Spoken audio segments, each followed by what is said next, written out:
कुर्सी के अंदर कुछ ना कुछ समस्या है। जो इस कुर्सी के ऊपर बैठता है वही गड़बड़ हो जाता है। सबसे ज्यादा गड़बड़ यहाँ पे होती है दारू के ठेकों में। दारू पी के वहां पे गड़बड़ करते हैं।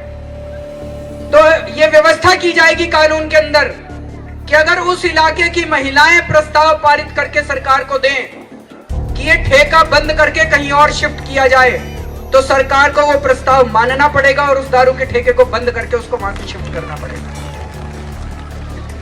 महिलाएं कैसे इकट्ठी होंगी उसका अरेंजमेंट किया जा सकता है आरडब्ल्यूए के जरिए या मोहल्ला सभाओं के जरिए, लेकिन अगर वहां की महिलाएं इकट्ठी होकर प्रस्ताव पारित करेंगी कि ये शराब का ठेका बंद किया जाए, तो वो शराब का ठेका बंद करके उसको वहां से हटाना पड़ेगा। दूसरा महत्वपूर्ण निर्णय आज लिया गया कि बहुत सारे लोग अपने अपने इलाके के अंदर शराब की दुकानों से दुखी रहते हैं। शराब की दुकानें होती हैं जहाँ पे बाहर लोग खड़े होकर शराब पीते हैं। वो वहाँ पे लोकल लॉ एंड ऑर्डर की व्यवस्था के लिए दूभर हो जाता है लोगों के लिए। उनके घर की लड़कियों को घर से बाहर निकलना मुश्किल हो जाता है और बहुत सारी कंप्लेंट्स आती हैं। तो आज सरकार ने निर्णय लिया है कि किसी भी इलाके के अंदर पहली चीज़ तो ये कि दिल्ली के अंदर इस साल कोई भी और नई शराब की दुकान नहीं खोली जाएगी।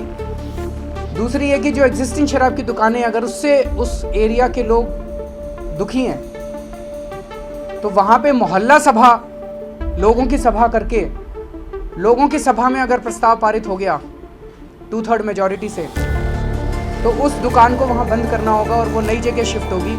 शिफ्टिंग हो सकती है दुकान की, नई जगह शिफ्ट होगी और नई जगह भी बिना जनता की परमिशन के नहीं होगी। इसकी जो डिटेल्स हैं वो मुझे ज़्यादा नहीं पता, मैं मनीष से रिक्वेस्ट करूँगा कि इसकी डिटेल्स बता। के बाद नहीं किया, 1 अगस्त को किया था। उसका कारण है 850 दुकानें खुलनी थी दिल्ली के अंदर, एक एक करके 350 दुकानें खुल पाई, 500 दुकानें नहीं खुल पाई।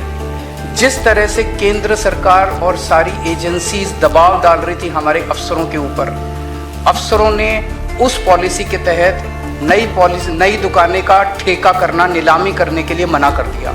एलजी का दबाव था, पुलिस का दबाव था, सेंट्रल एजेंसीज का दबाव था। वो पॉलिसी बहुत अच्छी है, हम किसी के साथ भी डिबेट करने के लिए तैयार हैं। हमारे पास ऑप्शन नहीं थी। अगर हम वो नहीं करते सारी दुकानें बंद हो जाती और वहाँ पे नकली दारू बिकनी चालू हो जाती, जैसे आज गुजरात के अंदर है। इसीलिए हम पुरानी वाली पॉलिसी पे चले गए। पुरानी पॉलिसी में 100 कमियां हैं, लेकिन कम से कम नकली दारू तो नहीं बिक रही है।